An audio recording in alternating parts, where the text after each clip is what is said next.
Does screen time cause myopia? If you're a parent, you've probably heard this 100 times. Limit the screens. Too much iPad use is ruining their eyes.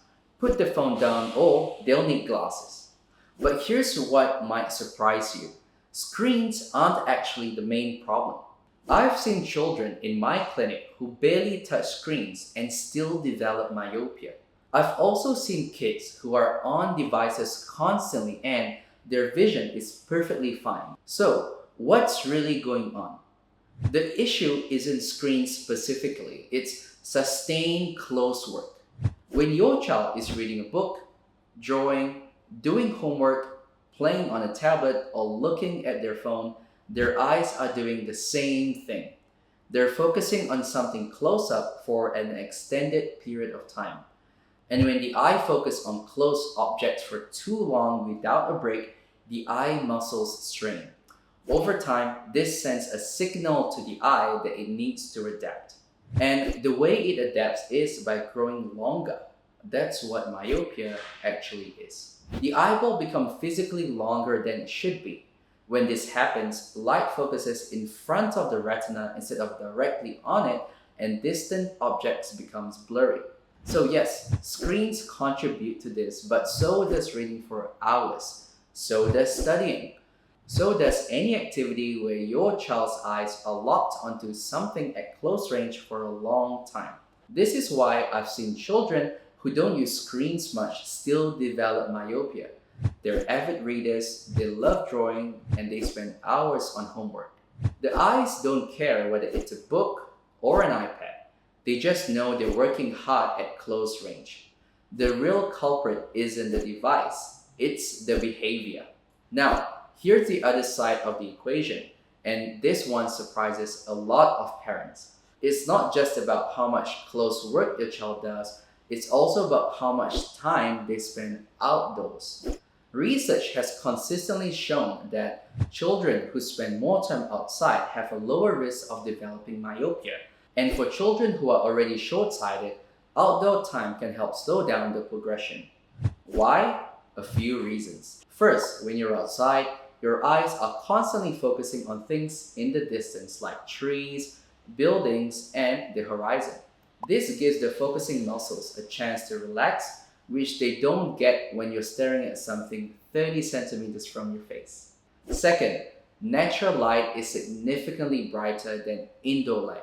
We're talking about 10 to 100 times brighter even on a cloudy day. There's evidence that this bright light triggers the release of dopamine in the retina, which helps regulate eye growth and prevents the eye from elongating too quickly. So it's not just about reducing close-up work, it's about balancing it with time outdoors. And here's the thing, it doesn't have to be sport or exercise. Walking, playing in the backyard, or even sitting outside and reading is better than doing the same activity indoors. The key is getting that natural light exposure and giving the eyes a chance to focus on distance. Now, some of you might be thinking, but my child barely does any close work and they still become short-sighted, or I was short-sighted as a kid and so is my child, so isn't it just genetic? Genetics absolutely plays a role. If one parent is short-sighted, your child has about 3 times the risk of developing myopia compared to a child with no short-sighted parents. If both parents are short-sighted, that risk jumps to 6 times higher. So yes, some children are predisposed to myopia because of their family history. But here's what's important to understand. Genetic loads the gun, but environment pulls the trigger. A child might have the genetic tendency towards myopia, but whether it develops and how quickly it progresses is heavily influenced by their habits, how much close-up work they do, how much time they spend outdoors. These factors can either accelerate myopia or help keep it in check. I actually know this firsthand. Both my parents have perfect vision. Neither of them has ever needed glasses for distance, and yet out of 5 siblings, 4 of us are short-sighted. Why? Because growing up, I did a lot of close work. Schoolwork, assessment books after school, and I'll be honest, a lot of time on the Game Boy, if you guys are old enough to remember what it is. I was also one of those kids who didn't spend much time outdoors. My youngest brother, on the other hand, grew up in the age of smartphones and he's been on screens more than any of us, and he has perfect vision. There's one more cause I need to address because I still hear this from parents regularly.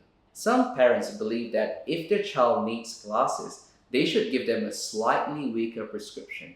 The thinking is that if you don't give the eyes the full correction, they won't become dependent on it and the myopia won't get worse. This is a myth and it's actually harmful. Studies have shown that undercorrecting a child's vision makes myopia progress faster, not slower. They even tested this on animals, where researchers gave young chicks slightly blurry vision by undercorrecting them. Their eyes grew longer more quickly than chicks who were fully corrected. And we see the same pattern in children. Every time I see a child who's been undercorrected, their myopia tends to be progressing faster than it should. The reason is that when the eye can't see clearly, it interprets the blur as a signal to keep growing. It's trying to fix the problem, but it's facing it the wrong direction. So, if your child needs a -3 prescription, give them the -3. Don't give them a -250 thinking you're doing them a favor. You're actually making things worse. The same thing goes for not wearing glasses at all when they're needed. If your child's eyes are straining to see, the strain is contributing to eye growth. So, based on these causes, there are a few things you can do to reduce your child's risk of myopia or slow it down if they're already short-sighted. First, manage close-up work. I'm not saying ban screens or stop your child from reading. That's not realistic and it's not necessary, but build in breaks. Instead of the usual 20-20-20 rule, which I find a bit impractical for most families, I recommend a natural break approach. Every 30 to 45 minutes of close work, whether it's homework, reading, or screens, encourage your child to look out a window or step outside for a few minutes. This allows the focusing muscles to relax. Also, keep close work at a reasonable distance, at least a forearm's length away between their eyes and the book or screen. The closer they hold things, the harder the eyes have to work. Second, prioritize outdoor time. Aim for at least about 1.5 or 2 hours outside every day. On school days, that might be a bit harder, but weekends are a great opportunity to make up for it. It doesn't have to be a structured activity. Just being outside in natural light makes a difference. Third, for leisure screen time specifically, try to keep it under 2 hours a day outside of schoolwork.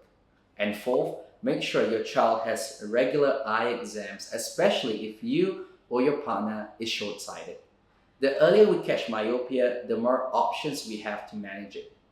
I want to leave you with one more important thing because this is what motivates me every single day in the clinic. Myopia isn't just about needing glasses, it's about eye health. When a child's eyes grows too long, all the structures inside get stretched. The retina, the optic nerve, everything becomes thinner and more fragile.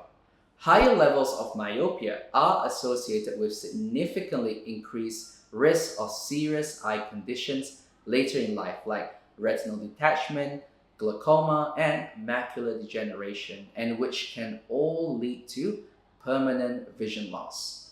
Research shows that for every 1 diopter increase in myopia, the risk of these complications goes up. So, a child who ends up at a -6 has a much higher lifetime risk than a child who stays at -3. This is why the habits we build now matter so much. We're not just trying to keep their glasses prescription convenient. We're trying to protect their eyes for the next 60, 70, 80 years. The good news is that if your child is already short-sighted, we don't just have to watch the prescription climb year after year. There are proven treatments that can slow down myopia progression significantly. In this next video, I'll break down exactly what those options are and how they work, so you can make an informed decision about what's right for your child. Otherwise, if you found this helpful and want to connect with other parents navigating their kids' eye health, I've got a community called Healthy Kids Community where we talk about your kids' eye health. The link is in the description. And if you're here in Perth and you want to talk about your child's specific situation, you can also book a consultation at my clinic, the Myopia Care Clinic. The link for that is in the description as well. I'll see you in the next video. Bye-bye.